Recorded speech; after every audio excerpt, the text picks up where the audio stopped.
Hi there, I'm Chris Stachiw. I'm Mike White. And this is Father Malone. And we are the hosts of Dreams for Sale, the Twilight Zone 1985 podcast. On every episode of Dreams for Sale, we take a look at one episode of the original reboot of the Twilight Zone from 1985. Not the new one, though we have done a couple bonus episodes on that show. On this episode of Dreams for Sale, we are going to be taking a look at episode 9 of the show, which is broken into two segments, Dead Woman's Shoes and Wong's Lost and Found Emporium. As we walk through life, if we learn nothing else, we learn the only sure things are death and taxes. Well, 1 out of 2 isn't bad. And haven't we all said you can't take it with you? Another comforting adage, without exceptions in the real world, that somehow goes all wonky when considering exit lines delivered in the Twilight Zone.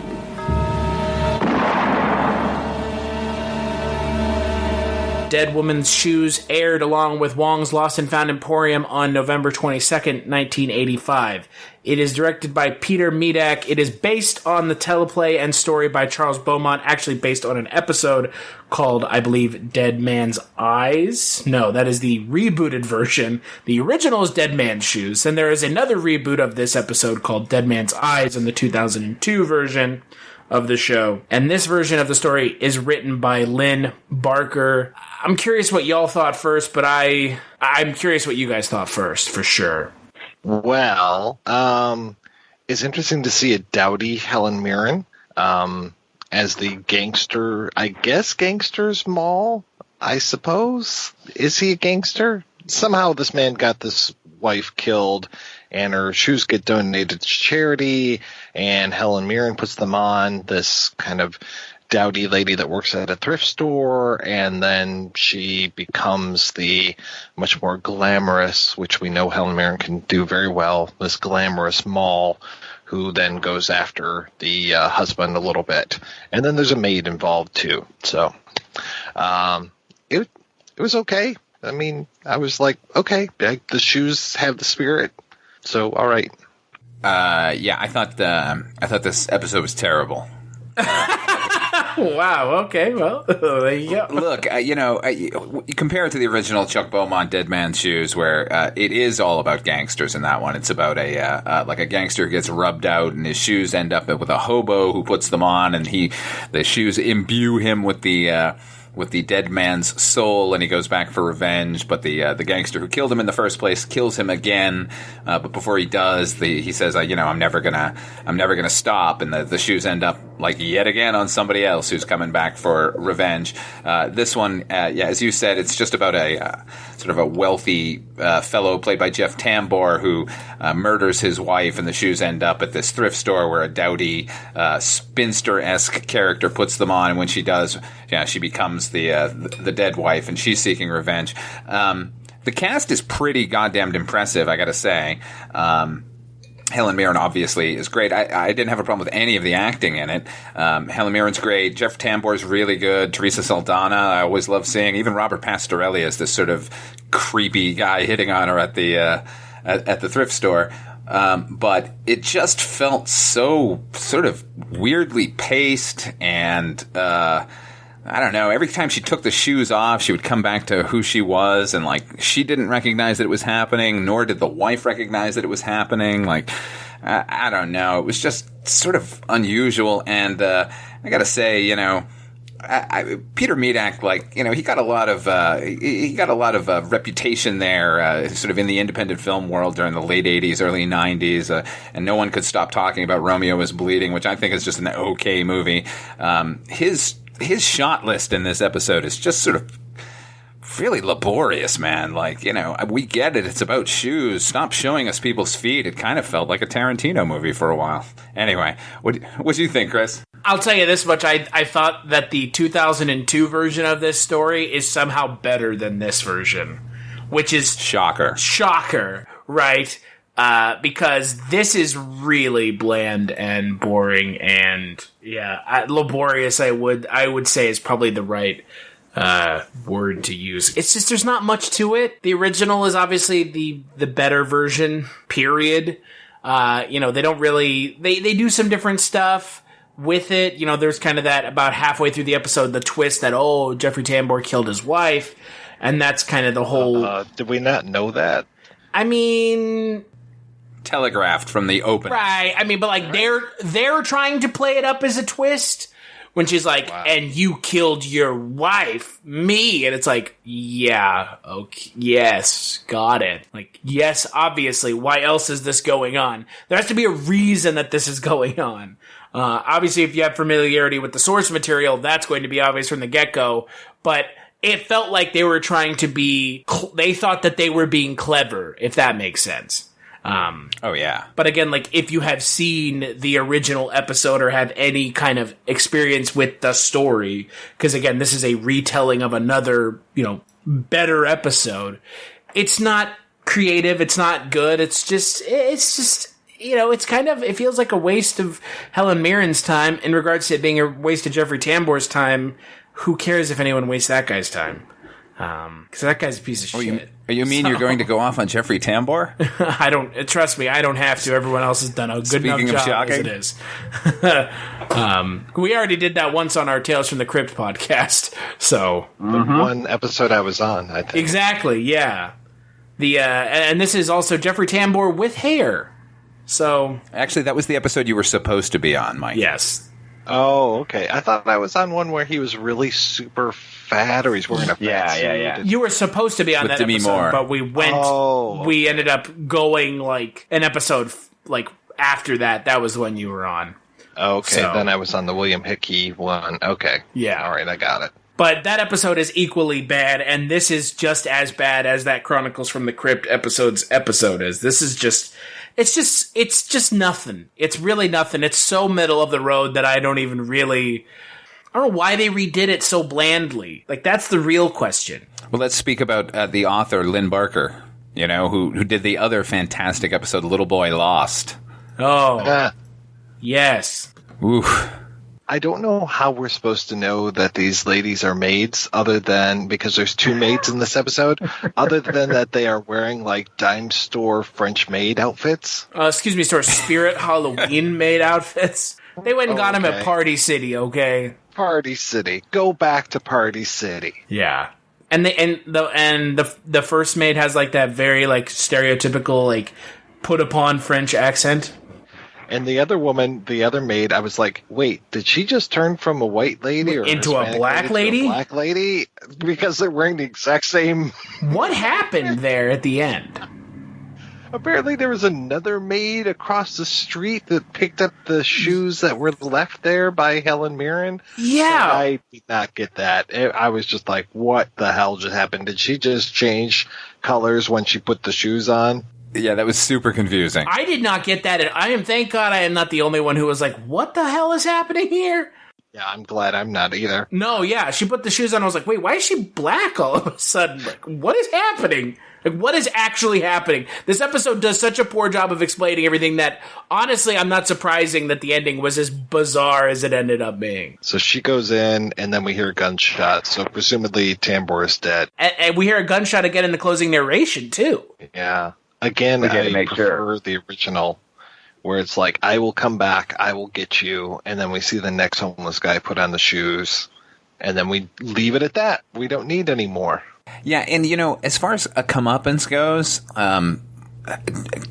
isn't it just the fact that, you know, first of all, Helen Mirren left her wallet in the place, so the police are coming for her, and then this second hapless maid who happens to put on the shoes now has murdered him, and she's going to go to jail for the rest of her life. So I guess justice is really served in this one.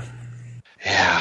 No. And, you know, as much as I appreciated that rug in the living room, with that black and white striped rug that they have, like, why did Peter Medak shoot the entire scene continuously from the balcony in that house? Like, I don't know, man. Like, his direction in it was just like, laborious is the word I'm going to keep coming back to. It was just poor, like, so fucking played. I don't know.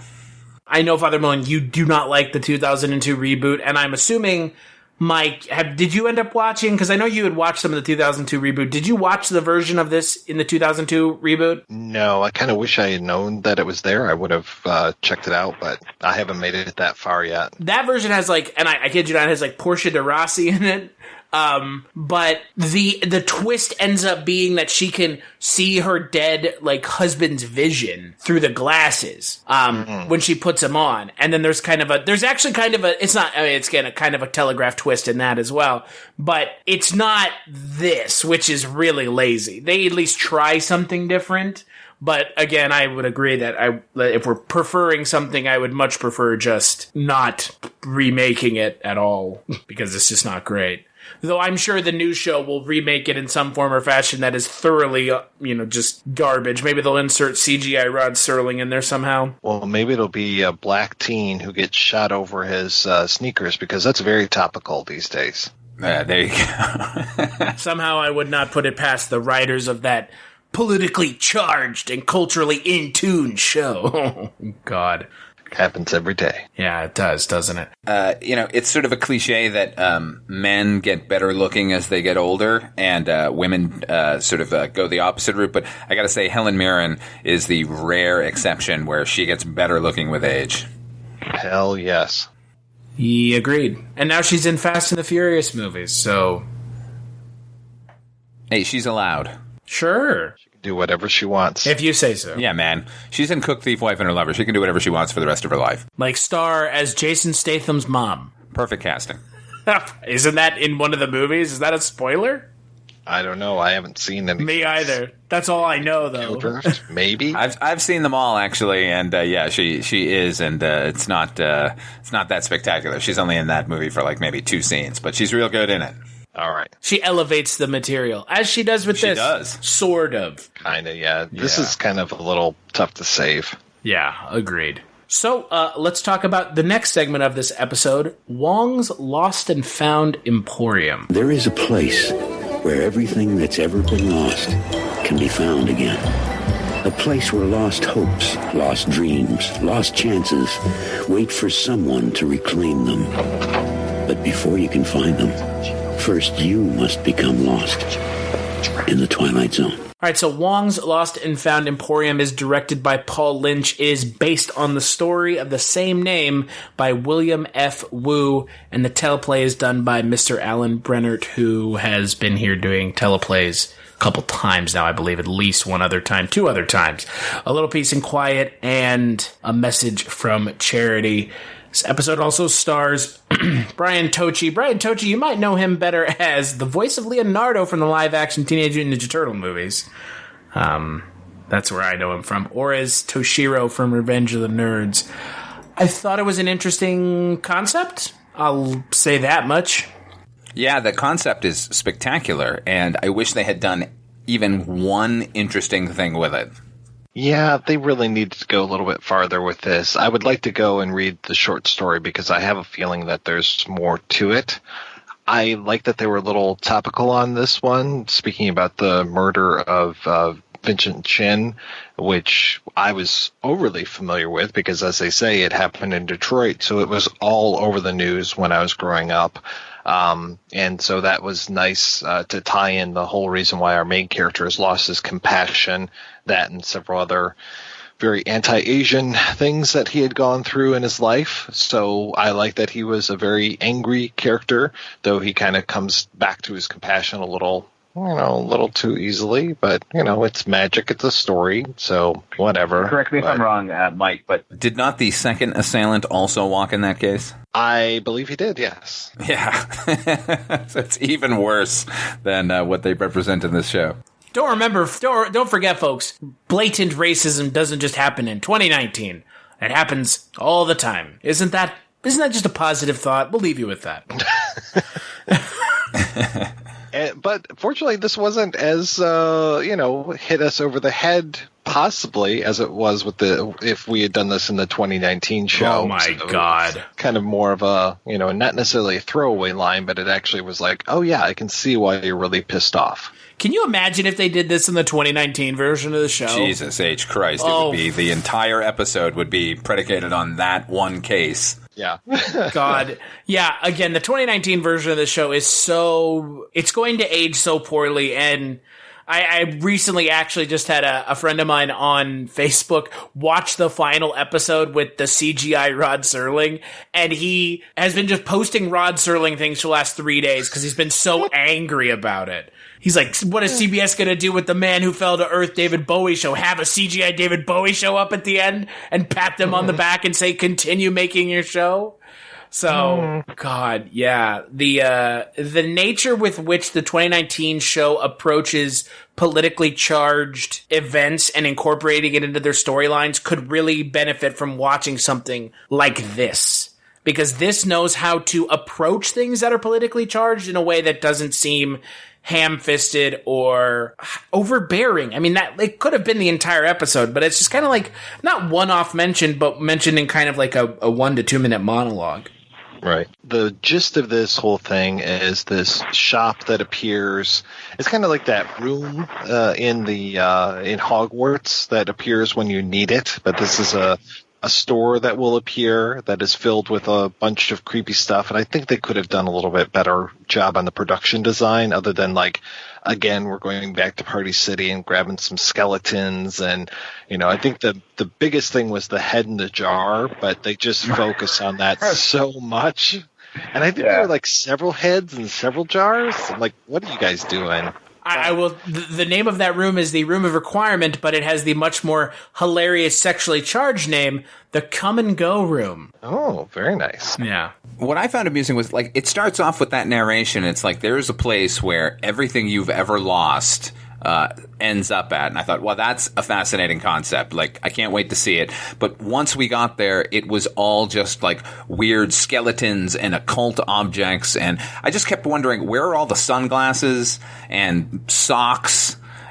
Like at one point they walked past a piano and I thought, somebody lost their piano? How did they do that? I like this. I like this idea, but yeah, it's just. And it's clearly, like, shot on a soundstage.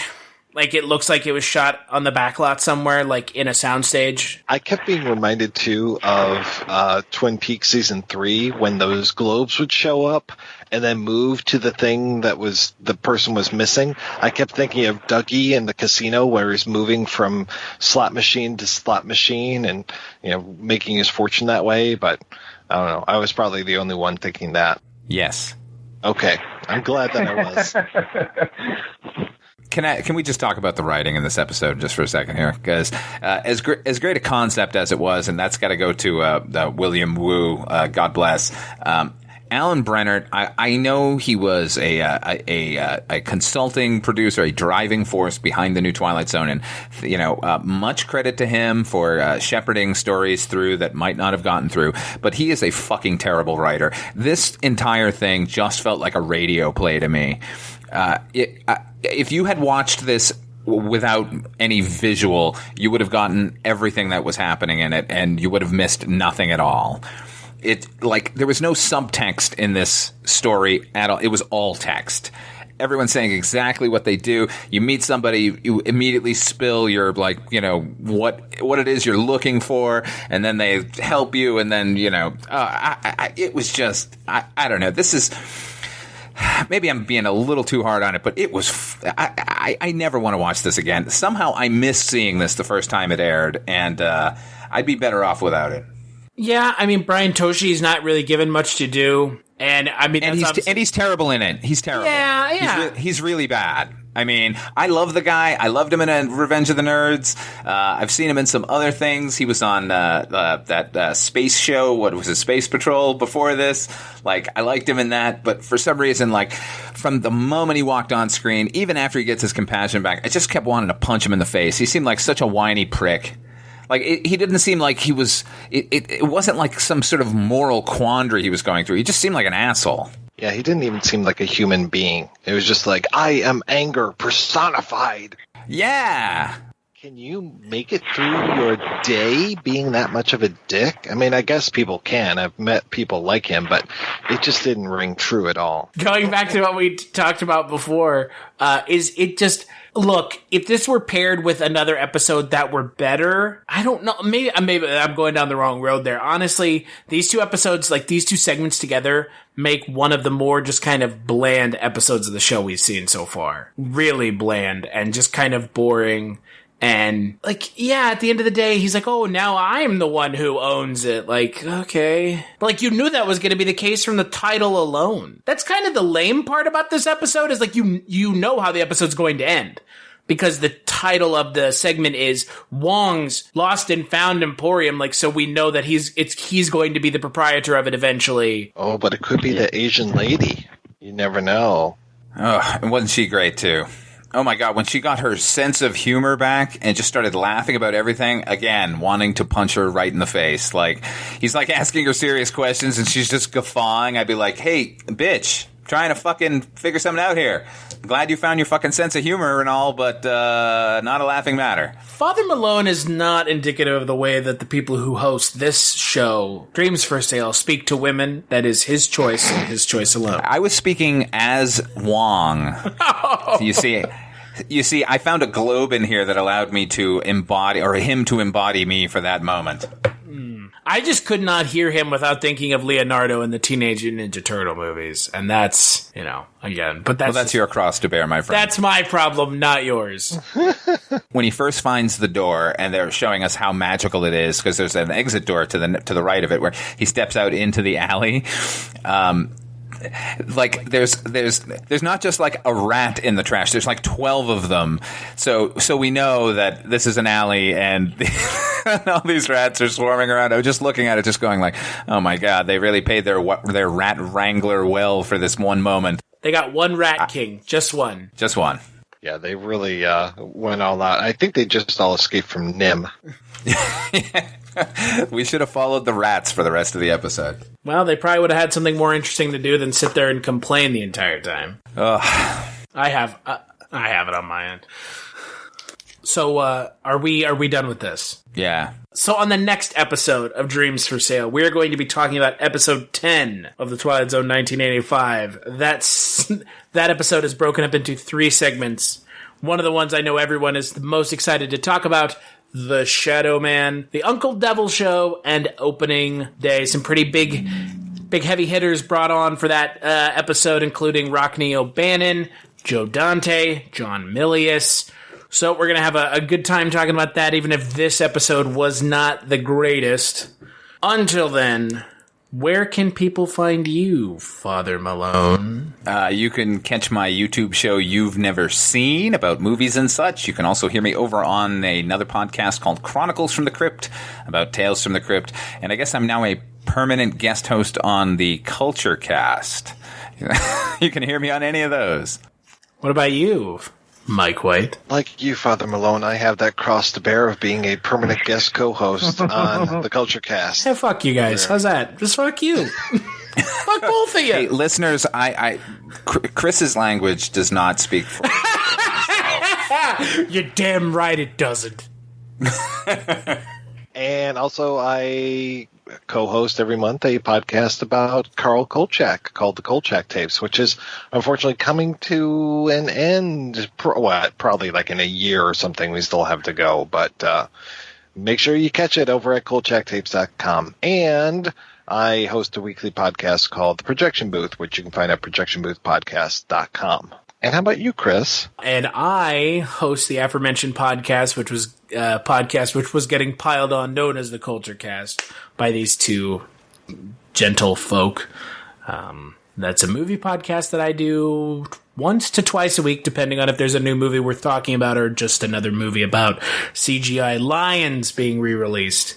And you can find that over at culturecast.com. I also do a podcast called The One Season Show, where we talk about shows who only lasted one season. And I do that with my good friend Jess Byard. Big thanks as always to Roxy Drive and Neutron Dreams for the intro-outro music for Dreams for Sale, and we'll catch you on the next episode.